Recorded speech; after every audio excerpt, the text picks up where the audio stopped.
Greatest integer function में दो चीज का ध्यान रखना है, दो प्रॉपर्टीज है कि ग्रेटेस्ट इंटीजर फंक्शन अगर x प्लस एच है तो आपका आंसर क्या आएगा, और greatest integer function x minus H है तो आपका आंसर क्या आएगा।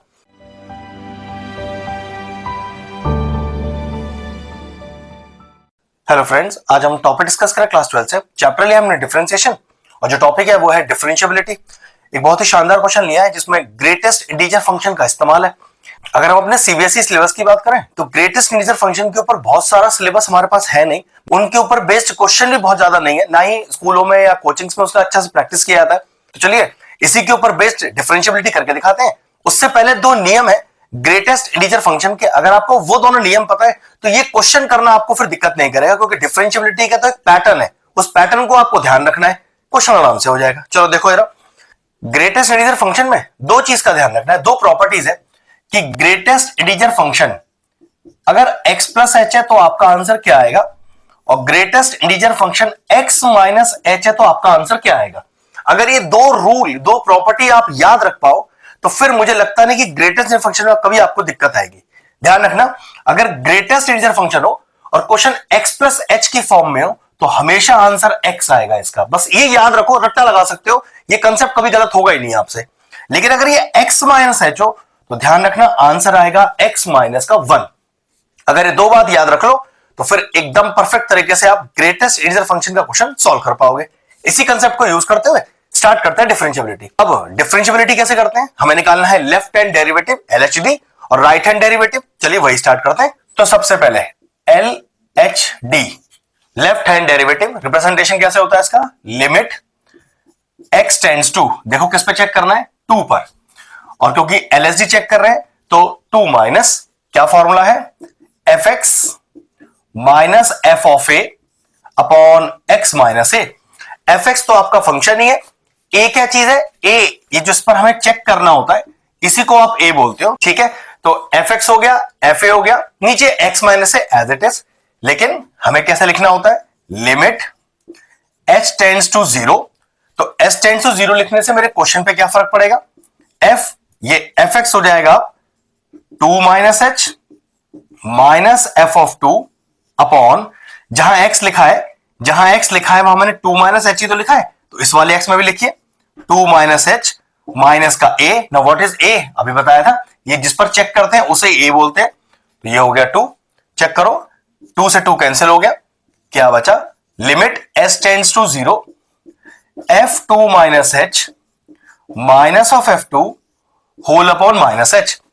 अब देखते हैं करना क्या है, fx तो आपके पास दो फंक्शन है, तो ऐसा फंक्शन चूज करिए जिसकी वैल्यू 2 से कम हो। तो चेक करो x की वैल्यू 2 से कम, ऑब्वियस सी बात है इस फंक्शन में, तो जहां जहां x लिखा है वहां 2 माइनस h डाल दीजिए। देखिए जरा, लिमिट s टेंड्स टू 0, पहले लिखा है सिंपल x तो सिंपल 2 माइनस h, फिर लिखा है ग्रेटेस्ट इंटीजर फंक्शन x तो ग्रेटेस्ट इंटीजर फंक्शन 2 माइनस का h माइनस f ऑफ 2, मतलब वो फंक्शन चूज करिए जो 2 के बराबर हो। तो चेक करो 2 के बराबर कौन सा फंक्शन है, ये वाला, भाई ये था 2 माइनस h, वो फंक्शन चूज करना है जो 2 से छोटा है। ये है f ऑफ 2, मतलब वो फंक्शन जो 2 के बराबर है। तो चेक करो 2 के बराबर कौन सा फंक्शन है, x इक्वल टू 2, ये रहा, तो यहां डाल दीजिए आप x की जगह 2, तो ब्रैकेट में 2 minus 1 into 2 whole upon minus का h। अब 2 माइनस h का तो ब्रैकेट है, कुछ कर ही नहीं सकते, ध्यान से देखिएगा, तो 2 माइनस h तो ब्रैकेट में। अब देखो जरा 2 minus h greatest integer function में, मैंने शुरू में दो रूल क्या बताए थे, greatest integer function x minus h क्या होता है, आंसर होता है x माइनस का 1। तो चेक करना 2 minus h greatest integer function में क्या कहलाएगा, रूल होता है 2 माइनस का 1। सिंस डाल के बाजू में लिख दीजिएगा कि 2 माइनस 1 कहां से आया। अब यहां पर what is 2 minus 1, 2 minus 1 is 1, 1 into 2 is 2, तो ये कितना आ गया, माइनस का 2 होल अपॉन माइनस का h, वो एज इट इज, उसमें मैंने कोई चेंज नहीं किया। अगला स्टेप देखिए, तो limit s tends to 0, solve करते हैं, तो 2 माइनस h, ये 1 ही रह जाएगा तो कोई फर्क नहीं पड़ेगा, माइनस का 2 होल अपॉन माइनस h, 2 से माइनस 2 कैंसिल आउट हो गया, क्या बचा, limit s tends to 0 minus h upon minus h that is equal to plus का 1। तो हमारा एलएसडी कितना आ गया? एलएसडी आ गया 1। अब चलते हैं आरएसडी की तरफ। चलिए आरएसडी सॉल्व करते हैं।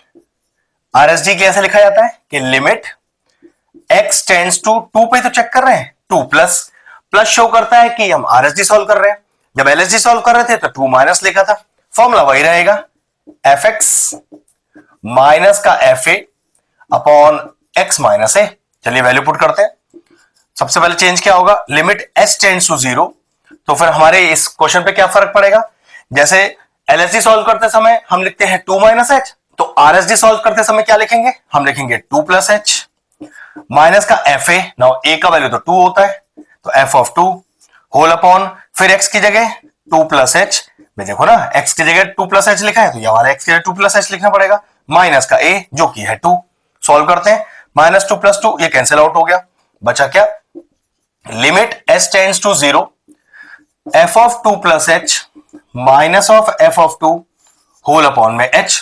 अब फिर से भाई ऐसा फंक्शन चूज कीजिए जो 2 से बड़ा हो। 2 प्लस एच लिखा है ना, तो 2 से बड़ा देखो कौन सा फंक्शन है? x की वैल्यू 2 के बराबर होगी तब भी इसी फंक्शन को यूज करोगे, 2 से बड़ी होगी तब भी इसी फंक्शन को यूज करोगे। तो चलिए इस 2 प्लस एच को इस फंक्शन के मौजूद x में इंसर्ट कर दीजिए। कितना आएगा? लिमिट s टेंड्स टू 0 तो x माइनस 1 ब्रैकेट के अंदर, तो 2 प्लस एच माइनस का 1 अब इंटू x, तो x मतलब सिंपल ब्रैकेट के अंदर x, ठीक है, माइनस ऑफ अब f ऑफ 2। f ऑफ 2 का मतलब है वो फंक्शन चूज कीजिए जो 2 के बराबर है, तो भाई 2 के बराबर भी यही फंक्शन है, तो चलिए पुट करिए x की जगह 2, तो 2 माइनस 1 इंटू 2 होल अपॉन का h एज इट इज रहेगा, कुछ नहीं करना। थोड़ा सॉल्व करते हैं। लिमिट s टेंड्स टू 0 कितना आएगा? ये आ गया 1 प्लस एच, ये आ गया 2 प्लस एच, ये कितना बचा चेक करो? 2 माइनस 1 इज 1, 1 इंटू 2 इज 2, तो ये तो 2 ही रह गया होल अपॉन h। चलिए अगला स्टेप अंदर मल्टीप्लाई करते हैं, तो लिमिट s टेंड्स टू 0 1 से दोनों को मल्टीप्लाई करोगे तो 2 प्लस एच ही आएगा। अब h से दोनों को मल्टीप्लाई करो तो ये आएगा 2h plus H square, minus का 2 अपनी जगह पर, होल का नीचे h अपनी जगह पर, माइनस 2 से प्लस 2 कैंसिल आउट हो गया, क्या बच गया? लिमिट s टेंड्स टू 0 ये बचा h square plus 3h whole upon में h। चेक करो न्यूमरेटर से h कॉमन तो नहीं आ रहा, बिल्कुल आ रहा है, तो limit s tends to 0 h common निकालो बाहर, तो h plus 3 whole upon h ये कैंसिल आउट हो गया। तो चेक करो बचा क्या? Limit s tends to 0 bracket में h प्लस 3, जरा 0 पुट करो h के अंदर क्योंकि h टेंड्स टू 0 लिखा हुआ है, तो 0 प्लस 3 इज इक्वल टू 3। तो क्या पता चला कि आरएसडी हमारे पास आ गया 3, एलएसडी सब सॉल्व किया था तो आया 1, तो लिखोगे कि since LHD is not equal to RSD, hence the function fx is not differentiable at x is equal to 2। बस ये फंक्शन डिफरेंशिएबल नहीं है x इक्वल टू 2 पर। ध्यान रखिएगा शुरू में मैंने आपसे बताया था जो ग्रेटेस्ट इंटीजर फंक्शन के कॉन्सेप्ट्स हैं वो आसान तो बहुत है लेकिन उन्हें यूज करना बच्चों को आना चाहिए। ग्रेटेस्ट इंटीजर फंक्शन की डिफरेंशिएबिलिटी पर वैसे भी बहुत सारे क्वेश्चन मौजूद नहीं है, तो एक बहुत ही यूनिक और बेहतरीन क्वेश्चन लिया था। बढ़िया तरीके से इसकी प्रैक्टिस कीजिएगा, जैसे जैसे प्रैक्टिस करेंगे चीजें समझ में आ जाएंगी। अगर इस तरह के और इंटरेस्टिंग वीडियोस देखना चाहते हैं तो हमारे चैनल की प्लेलिस्ट में जाएं, वहां डिफरेंशिएशन चैप्टर की सेपरेट प्लेलिस्ट बनी हुई है, वो प्लेलिस्ट में एंड स्क्रीन में भी डाल दूंगा और सारे इंपॉर्टेंट चैप्टर्स की प्लेलिस्ट के साथ, जाके उन्हें भी चेक कर लीजिएगा। ये एक बहुत शानदार और बेहतरीन क्वेश्चन फिनिश हुआ, वीडियो फिनिश करते हैं।